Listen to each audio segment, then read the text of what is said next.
Hello guys, so I just want to share with you another mini story about my off day. Pero itong off day ay kakaiba kasi pumunta lang naman ako sa loob ng mall.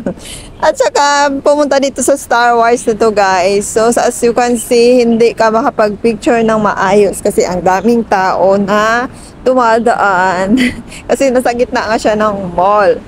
And then, so wala akong magawa. So I wait for a while and then took some pictures of you of some Star Wars kahit hindi ako fan nito.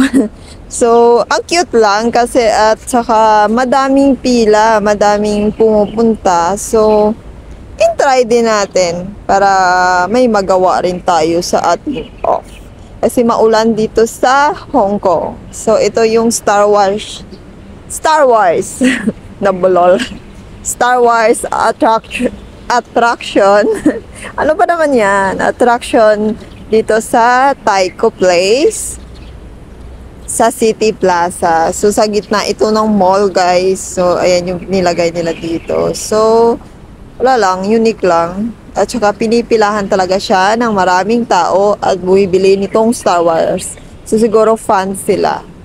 So, ayan. So, syempre, kami mga Pinay, ayan, nagpipicture-picture lang yan. Kitira mo yan si ate.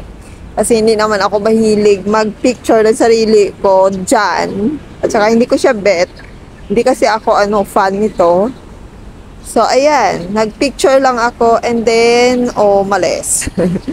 So, ganon lang, guys. So that's all guys, Star Wars. Thank you for watching. Please don't forget to like, comment, and share if nagustuhan nyo itong video. God bless you and take care always. Please respect each other and be kind always.